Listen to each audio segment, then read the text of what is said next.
Hello everyone, my name is Khanh of Negative White, and tonight my guest is Charlotte from Delain.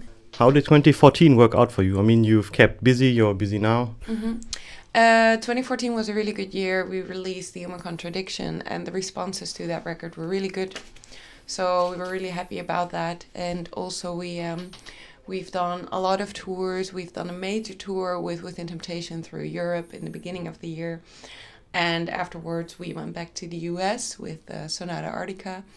And the responses were great. So we're really happy just to build our live activities and to to see that people respond well to the new record. Let's see if we can top that in 2015. Okay, let's see. I mean, last year you released your album and you were mentioned in the Metalholic top 25 women in hard rock metal for your efforts. Yeah, I mean, that's always a nice confirmation of your efforts to see you mentioned in lists like that. Yeah.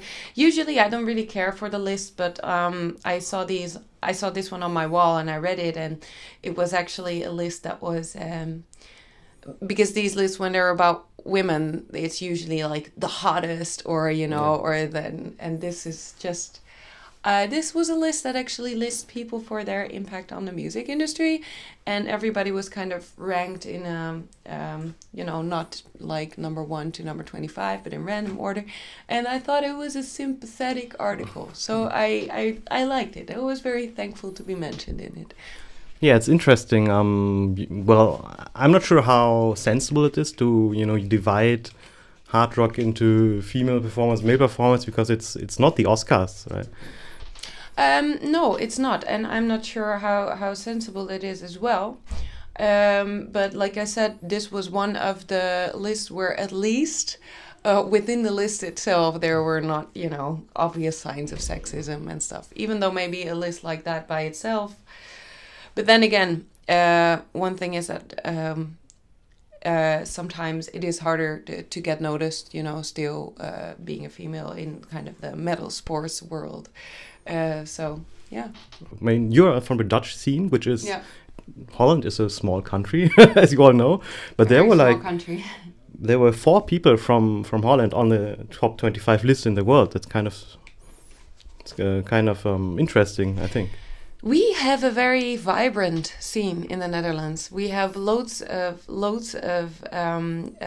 really successful bands in the genre that come from the Netherlands. So, and this is actually this is interesting, because if you look at the music that is played in the Netherlands, like on national radio, or if you see the bands that get invited to TV shows, it's funny how it seems that for the whole world, Holland is known as this place where all these metal bands come from, and then within Holland, they rarely get paid attention to.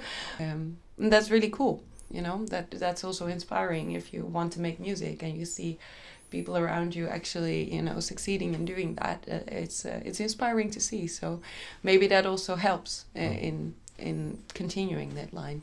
Did it inspire you? I mean, you've started, I think, 10 years ago to emerge in the scene. Some other bands started around the period as well. For example, Epica, but Within Temptation has been there like forever. Yeah. I remember when I was when I was in my early teens that I went to see Within Temptation concerts. I went to see After Forever concerts, and this was before the time that I ever thought it to be possible that I would be on stages like that myself. That is very inspiring. I was, looking up to these bands, and am still. I definitely think that influences things. If I wouldn't have seen those things and, get really excited going to those gigs, surely that must have played a part in my own desire to perform in a band like that. Okay, and when did you start to learn music? Was it after you grew up, or has it always been your wish to become a musician? I guess music was just a very natural part of daily life, in our family. We all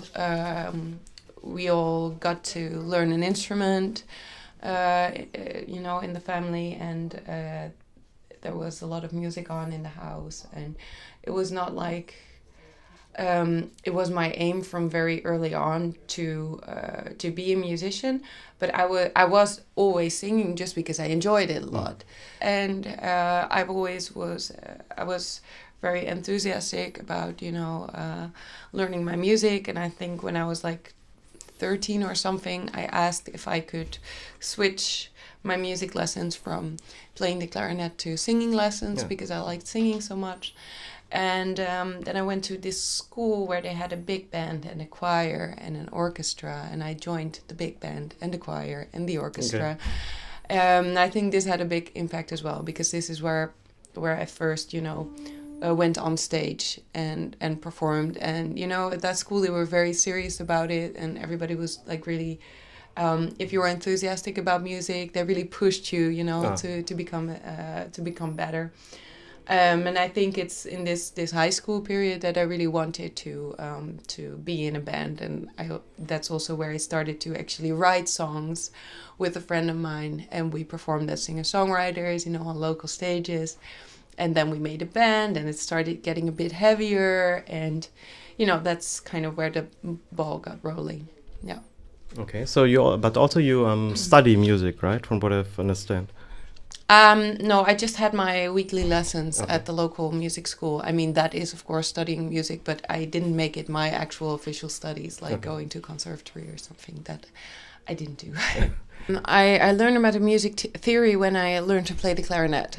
And this was very convenient, of course. So I don't, at the moment, I'm not really good at playing any instrument, but I know how music works, because, of course, when you learn to play an intricate instrument like that, you just have to learn the basics, So I'm very thankful for that. Yeah, I think it was a good move, to not do the singing lessons right away, but to learn something about instruments. Just if somebody gives you sheet music, that what's going on there. I think it's very convenient. After that, I mainly focused on singing. So do you still take lessons, or are you at the point that you just have to improve yourself? I just have to improve myself. I don't really have the time to take weekly lessons anymore. So what I do is every now and then I take like a 2 or 3 day course of intensive training. Boot camp. Yeah, exactly. It's been a while since I've done that now. It must have been like 2 years ago, but I really want to get back to that really soon. It has helped me a lot. It's called EVTS, still voice techniques, and if you spend 2 days, training that intensively, then you can continue that by yourself for months after that. So it's really cool. Okay, so how much free time do you actually have? I mean, you tour like half the year, and the other half of the year you write the albums? Yeah, that's actually what it boils down to. And up until January last year, I was studying next to it. But a lot of the studying happened in, the small hours of the night and in tour buses. So actually, when you're in a band and you have the ambition of growing, you can put all of your time in it. This is something that we do with the band a lot. Everybody puts great effort into just making this as good as possible. I spend some time next to it doing some other music projects because it's nice to stay fresh and do some other things every now and then. And yeah, the only time I got left next to that, I tried to have kind of a social life, but I fail at that miserably. But for this tour, it's not the regular lineup. You have Merel Bechtold as a guest musician. Yeah, Timo is actually recording his solo record, and he's doing a lot of projects. He's going to the NAM to perform there as well. So it was very busy, and we have been playing with Merel before. For some festivals, we thought it would be really cool to be on stage with 2 guitarists, so she knows the material. So he's gotten some time off, and Merel's filling in for him. So he will be back when we do our headline shows in February. Okay. So how do you know Merel? I mean, she's part of the Dutch scene. She's guitarist for Mayan, which is Mark Jansen's band, who also has Epica. Yeah, that's actually how it goes, because, Holland is a very, very, very small country. especially if you look at the metal scene, you will run into each other. So basically, you know, that's how we know her, and it's easy to make contact in that scene. Talking about the human contradiction, was it your goal to make it more accessible, or did it just develop like that naturally? We had to record this record, Human Contradiction, in record speed. We did not have a lot of time to record it. We thought to ourselves, you know, is it wise to write and record an album in such a short time? But we really wanted to have the album finished before we went on tour with Within Temptation last year, April. So we thought we'd give it a go. And what happened as a consequence of the fact that we had to do it quite fast is that whatever kind of came to us in the writing space, we took it. And we did not second guess it too much. Yeah, I mean, we have spent double or triple the time writing and recording some of our previous records. And still, you know, people get really excited about this record. So for us, it is a really nice confirmation that when we just do what comes, you know, and not change it too much, not ponder over it too much, not rewrite it too much, that actually then we're on the right path. And so, you know, the good reviews for this record, they really hit home for us and was really nice. Okay, that's surprising, because from what it sounded to me, I thought it was very elaborate, but now you say, yeah, it is actually. But you know what the thing is, actually, when you rewrite stuff, a lot of the thing goes out is, you know, sometimes you have a song which has, you know, a lot of parts, and actually, when we rewrite stuff, often we make it more compact, actually. So then we leave out the 6-minute guitar solos. Not that we have them now, but you know. So actually, in that process of rewriting stuff, often things got less elaborate instead of more elaborate, because you kind of, you know, you keep polishing it, and yeah. Sometimes what happened is that actually, you know, the quirky parts or the strange parts, that they went out, and here we kept them in, and I kind of like the result of that. And still you managed to get some interesting guests, Marco Hirtala, Alisa White Blues. Yes. And you've met Alisa on another tour, right? Yeah, we were on tour with Camelot the year before that in the US, and she was joining Camelot on that tour. So we've been on the road with her for like 5 weeks. Yeah. So, and she didn't convert you to veganism or growling or something? I was already vegan, so no, but I'm not as hardcore. I'm like vegetarian plus. I sometimes eat cheese, but so she didn't have to convert me. And I might actually also do growls. So no. Okay. Maybe for the next record.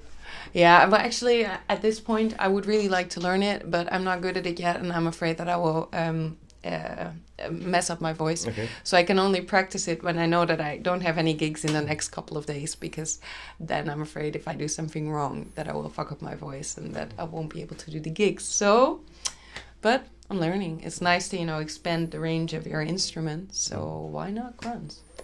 Yeah, and it's not like it's just you just do it, right? And there's a specific technique to it that you have to learn. Yeah, exactly. Yeah, you can fuck up your voice if you don't, you know, if you don't do it properly. Are you following a certain method, certain book from someone, or how do you learn it? YouTube tutorials.